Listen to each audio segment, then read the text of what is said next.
இன்னைக்கு லஞ்ச் பாக்ஸ்க்கு ரொம்ப ஹெல்த்தியான ரெசிபிங்க கம்பு பணியாரம். அதுக்கு ஃபஸ்ட்டு 1 டம்ளர் அளவுக்கு கம்பு, அரை டம்ளர் அளவுக்கு வெள்ளை உளுந்து, 1 டீஸ்பூன் வெந்தயம், மூணுமே ஒன்றாவே ஊற வச்சுட்டு 2-3 டைம் நல்லா வாஷ் பண்ணிவிட்டு தண்ணி விட்டு 3 மணி நேரம் ஊற வச்சுக்கோங்க. 3 மணி நேரம் ஊறினதுக்கப்புறம் டேரெக்டாக மிக்ஸி ஜாரில் ஊற வச்ச தண்ணியே கொஞ்சம் கொஞ்சமாக சேர்த்தி நல்லா நைஸாகவே அரைச்சிக்கலாங்க. மாவு வந்து கொஞ்சம் கெட்டியாக தான் இருக்கணும். உப்பு சேர்த்திக்கோங்க. உப்பு வந்து கொஞ்சம் கம்மியாக சேர்த்திக்கோங்க. நான் டக்குன்னு கொஞ்சம் நிறையா எடுத்துகிட்டேன். ஏன்னா கம்பெல்லாம் வந்து கொஞ்சம் கச்சல் தன்மை கொண்டதுனால உப்பு வந்து முடிஞ்ச வரை கம்மியாக சேர்த்திக்கோங்க. 6 மணி நேரம் புளிக்க வச்சு நம்ம பணியாரம் ஊற்றிக்கலாங்க. 6 மணி நேரம் நல்லா புளிக்கும் போது நல்லா நம்மளுக்கு சாஃப்டாக பணியாரம் வரும். அடுப்பை மீடியம் ஃப்ளேமில் வச்சு வேக வச்சு எடுத்துக்கோங்க. இன்னும் கொஞ்சம் முன்னாடியே நீங்கள் எடுத்துருங்க. நான் கொஞ்சம் கருவை விட்டுட்டேன்.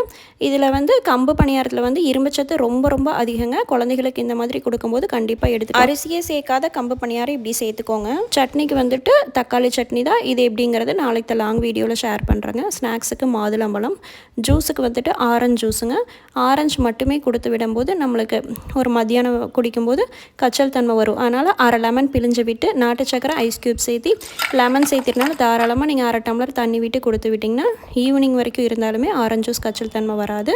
இந்த மாதிரி லெமன் பிழிஞ்சு விட்டு கொடுத்து விட்டுக்கோங்க. அவ்வளோதாங்க, இன்றைக்கி தான் லஞ்ச் பாக்ஸ் மெனு முடிஞ்சு. அடுத்தது எப்பவும் போல் என்னோட மார்னிங் ரொட்டீன் ஜீரகம், சோம்பு, வெந்தயம் மூணுமே வறுத்து பவுடராக அரைச்சி வச்சதாங்க. காலையில் எம்டி ஸ்டொமக்கில் குடிக்கும்போது ரொம்ப நாளாக நம்மளோட உள்ளுறுப்புகளில் தேங்கிற கொழுப்புகளே நல்லா குறைக்குங்க.